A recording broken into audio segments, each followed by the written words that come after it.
일터와 가까운 곳에 살아라. 스테판 엠 폴란과 마크 레비는 공저 다 쓰고 죽어라에서 처음 집을 장만하려는 사람들에게 두 번째 살 집을 처음에 사라고 말하면서 그렇게 할 돈을 마련하는데 오랜 시간이 걸린다면 기다려라라고 권유한다.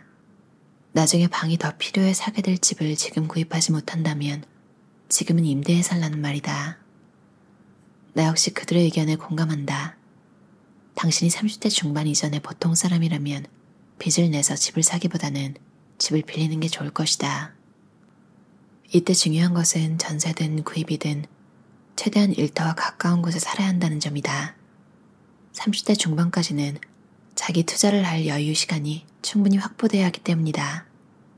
맞벌이 부부는 부부 중 경제활동이 대가와 미래 발전 가능성이 큰 쪽의 직장 근처로 이사를 하는 게 좋겠다. 일터는 도심에 있는데 가격이 싸고 평수도 넓다고 해서 멀리 떨어진 곳에서 살면 출퇴근에만 하루 2~3시간을 소비하게 돼 자기 투자를 할 여유가 없다. 출퇴근 시간에 외국어 등을 공부하겠다는 생각은 사실 실천하기 쉽지 않다. 차 안에서는 쉬고 싶어지기 때문이다. 퇴근 후에는 퇴근하느라 지쳐 또 쉬게 된다. 일주일을 출퇴근에 시달렸으니 일요일에도 쉬게 된다. 그러니 책 한 권 제대로 볼 시간이 없다. 대중교통 이용이 불편하다는 이유로 자가용을 사지만 도로는 여전히 막혀 짜증만 난다. 자가용이 있으니 주말에는 놀러 가기가 좋고 결국 돈 쓸 일만 생긴다. 돈이 모이지 않으니 점점 더 싼 지역으로 이사가게 되고 자기에게 투자를 할 시간은 갈수록 줄어드는 악순환에 빠진다. 그러면서도 나는 성실하게 살고 있는데 세상이 불공평하다고 생각한다. 나는 집이 먼 직원들에게는 회사 근처 독서실이나 고시원에서 살라고 요구하곤 했다. 회사 일을 하라는 것이 결코 아니다. 생생한 지식을 축적해내일이라도 당장 뛰쳐나가 이 정글 속에서 우뚝 홀로서기를 할 수 있는 힘을 갖추라는 뜻이다. 일터가 도심 가까이에 있으면 아마도 집의 크기는 작아지겠지만 집이 작으니 쓸데없는 것들을 사지도 못하게 돼 소비도 줄어든다. 소파 대신 방석만 사용해도 된다. 친구들 사는 것과 비교하지 마라. 목돈이 만들어질 때까지는 내일 피난을 간다고 생각하고 살림살이를 줄여서 갖추라. 돈은 새끼를 치고 기회를 주지만 살림살이는 고물이 된다. 게다가 대다수 상품값은 날이 갈수록 싸진다. 나는 20대에는 시간도 돈도 아까워 아예 TV를 사지도 않았고 보지도 않았다. 젊을수록 돈을 아껴라. 수입에 비해 가장 많은 지출을 하고 싶은 시절이 있다면 그것은 젊은 시절일 것이다. 나 역시 그랬다. 놀러 가고 싶은 곳도 많고 친구들과 어울리며 돈 쓸 곳이 하나둘이 아니고 멋진 이성 친구를 사귀고도 싶고 갖고 싶은 것들도 적지 않은 때가 20대와 30대이다. 결혼을 할 때도 기억에 남는 화려한 결혼식을 올리고 싶고 가구도 좋은 곳으로 장만하고 싶고 뭐 그럴 것이다. 온갖 잡지들과 TV 광고 속에서 화려한 모습으로 등장하는 젊은 모델들처럼 살고 싶기도 하고 주변에 있는 부잣집 친구들에게 시샘과 부러움이 솟아나기도 하는 시절이 그 시절 아니겠는가. 그러나 명심해라. 당신이 돈 많은 부잣집에서 태어나지 않았다면 수입에 비하여 가장 많은 저축을 가장 악착같이 하여야 할 때가 바로 그 시절이다.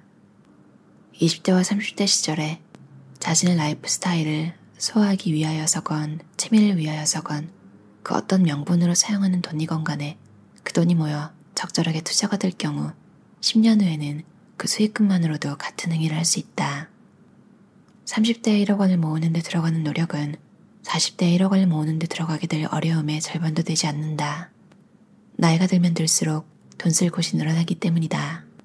부모가 부자가 아니라면 결혼식도 간소하게 하고 모든 허례허식을 물리쳐라.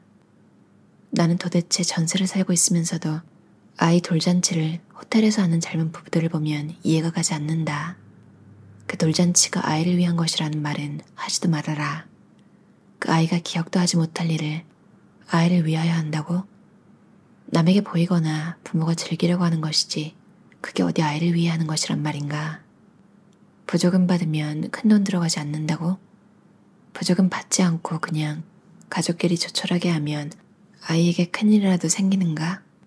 젊은 시절에 돈에 대하여 어떤 태도를 취할 것인가 하는 문제는 개개인의 선택일 뿐이다. 다만 내가 지적하고 싶은 것은 당신이 특별한 재능도 없는 보통 사람이라면 당신 호주머니에 돈이 쌓이는 법칙은 단 하나라는 사실이다. 먼저 몸값을 올려나가면서 최대한 절약하고 최대한 먼저 모아라. 그러면 먼저 쌓일 것이다. 행복은 우리가 소유한 것들과 비례하는 것도 아니고 그렇다고 해서 반비례하는 것도 아니다. 내 경험에 비추어 말한다면 행복은 우리가 소유한 것들이 유형의 것이건 무형의 것이건 상관없이 그 양과 질이 증가하는 과정이 계속될 때 얻어진다. 미국 심리학자 데이비드 마이어스 역시 행복의 추구에서 고정된 고소득보다 소득이 증가하는 상태가 더 낫다고 결론지었다. 소득이 많고 적음 그 자체가 아니라 소득이 매년 오르고 있을 때 인간은 행복을 더 많이 느낀다는 것이다. 매년 연봉 100만 달러를 계속 받는 사람보다는 10만 달러의 연봉이 매년 증가되는 사람이 더 행복하다는 말이다. 나는 그의 말에 한 가지 더 붙이고 싶다. 사람은 자신의 삶의 변화를 스스로 일으켜 그 어떤 분야에서든지 자신의 가치를 계속 증대시켜 나갈 때 행복을 맛볼 수 있다고 말이다. 토마스 제퍼슨은 행복의 추구는 양도할 수 없는 권리라고 했다. 그 권리를 누리려면 스스로의 변화를 먼저 주도하라. 남이 하면 따라하고 남이 좋다면 따라서 좋다고 박수치는 그런 삶이 아니라 당신 스스로 뿌듯하여질 수 있는 주체적 삶을 찾아라. 어제가 오늘 같고 오늘이 내일 같은 삶은 이미 생명이 죽은 삶이다.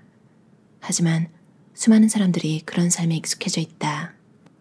그럼에도 불구하고 당신은 당신이 버는 돈의 액수가 작아서 불행하다고 생각할지 모른다. 천만의 말씀이다. 당신이 돈을 얼마나 벌든 간에 삶의 변화가 없고 뿌듯함이 없다면 결코 행복을 느낄 수 없다. 돈이 문제가 아니다. 당신이 자기 자신의 가치를 변화시키고 증가시키는 노력을 할 때 행복은 매일같이 주어지는 법이며 덤으로 뿌듯함마저 느끼게 된다. 문제는 여기서 그 변화의 방향을 어느 쪽에다 두는가에 있다. 그 방향은 오직 두 가지뿐이다. 그 하나는 이 사회에서 대가를 더 많이 받는 것과 관련되어 있다. 일의 변화를 만들 수 있는 지식을 추구하는 것이 대표적이다. 다른 하나는 이 사회에서 대가를 받는 것과는 관련 없이 인간으로서의 성숙함을 지향하는 것이다. 참선을 하면서 자기를 바라본다거나 로마인 이야기를 읽으면서 인생을 배운다거나 하는 것 말이다. 충분히 행복한 운 좋은 사람이라는 표현은 심리학 교수 다니엘 카네만이 한 말이다. 그는 행복을 순간기억과 관련지으며 가장 행복한 사람은 행복해지고 싶어하는 열망이 크지 않았던 사람임을 지적한다.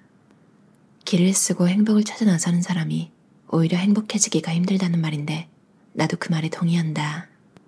윌리엄 데이먼의 무엇을 위해 살 것인가를 보면 그 말이 이렇게 표현된다. 가장 행복한 사람은 행복하기 위해 노력하는 경우가 드물다. 맞다. 진정한 행복은 사람들로 하여금 몰입하게 만들고 도전하게 만들고 빠져들게 만드는 흥미로운 것들과 관련이 있다. 맞다. 나 역시 여전히 어딘가에 몰입하고 도전하며 빠져드는 것을 아주 좋아하는데 그것이 무슨 커다란 사업 프로젝트를 의미하는 것은 전혀 아니다. 행복은 우연히 찾아오는 것이 아니며 외부 요인에 의하여 좌우되는 것도 아니고 순간순간 충분히 몰입할 때 찾아온다. 칙센트미아이가 몰입해서 강조하는 내용이다. 부자가 되고 싶다는 막연한 꿈이나 야망은 버려라. 10년 후의 목표, 5년 후의 목표도 세우지 말라. 그 기간 동안 당신은 그만 지쳐버리고 만다. 그저 1년 정도 앞에 목표만을 세우되 1,000만 원을 모으는 것 같은 소박하지만 구체적으로 실행 가능한 목표를 세워라. 그러한 목표가 정해지면 당신은 이제 당신의 수입에서 얼마를 떼어내 얼마 동안이나 저축해야 하는지 구체적인 계산을 할 수 있게 될 것이다. 행동 지침이 당신 자신에 의하여 구체적으로 세워지게 된다는 말이다. 이제 남은 일은 그 행동 지침에 따라 실제로 행동하는 것이다. 그 소박해 보이는 목돈이 손에 쥐어지게 될 시간이 언제가 될 것인지는 순전히 당신이 현재의 수입 가운데 얼마나 소비할 것이며 얼마나 저축할 것인지에 따라 결정될 것이다. 일단 6개월이건 1년이건 1년 미만에 가까운 미래에 이룰 수 있는 구체적인 목표가 생기면 절대, 절대, 절대 뒤를 돌아보지 말라. 몇 개월치가 뭐였는지도 잊어버리고 그저 다음 달에 저축하여야 할 돈만 생각하라. 이것은 다른 분야에서도 마찬가지다. 예를 들어 영어를 잘 못하는 사람들을 보면 100이면 100 모두 참고서의 앞부분만 새까맣다. 왜 그런가 하면 처음에 나오는 부분을 지나 다음 부분에 가서는 다시 처음 부분을 들춰보기 때문이다. 공부한 내용을 제대로 기억하고 있는 건가 하는 불안감에 지나간 부분을 들춰보는 것이다. 인간의 기억력에는 한계가 있으므로 당연히 상당 부분은 기억이 나지 않을 것이므로 오늘의 진도를 나가지 못하고 지난주 것을 복습하게 된다. 이러니 앞부분만 자꾸 반복하게 되어 앞부분의 페이지들만 새까맣다. 뒤를 돌아보지 말라. 소돔과 고모라를 빠져나오다가 뒤를 돌아본 롯의 아내처럼 소금덩어리로 변하고 만다. 계속 전진만 하라. 앞을 바라보되 절대 저 높은 계단 꼭대기 위에 찬란한 태양빛을 성급히 찾지 말라. 당신에게 필요한 것은 당장 오늘 지금 밟아야 할 계단이 어디 있는지 찾는 것뿐이다. 올리버 스톤 감독의 영화 애니 기븐 선데이는 프로풋볼팀 마이애미 샤크스 안팎의 인물들이 벌이는 삶의 혼전을 실감나게 보여주는 명작이다. 영화 속에서 토니 다마토는 노장 코치다. 그의 팀은 3연패의 굴욕에서 벗어나기 위해 안간힘을 쓰지만 내부적으로 팀은 분열되어 있다. 그들 앞에서 토니는 짧지만 감동적인 스피치를 한다. 인생이나 풋볼이나 1인치씩 앞으로 가는 것뿐이다. 그 1인치에 얼마나 최선을 다하느냐에 따라 거기서 승리와 패배가 갈라진다. 승리와 패배의 차이는 결국 1인치의 차이다. 우리는 오직 1인치를 위해 달릴 뿐이다. 미래의 야망은 던져버려라. 꿈과 야망은 성공의 원동력이 아니다.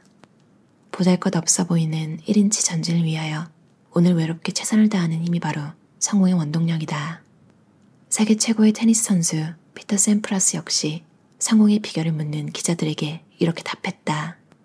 나는 결코 한 시합에 이기려고 하지 않는다. 한 세트나 한 게임을 이기려고도 하지 않는다. 나는 오직 한 점만을 따기 위해 노력한다.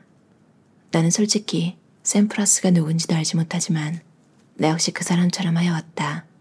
당신도 그렇게 하라.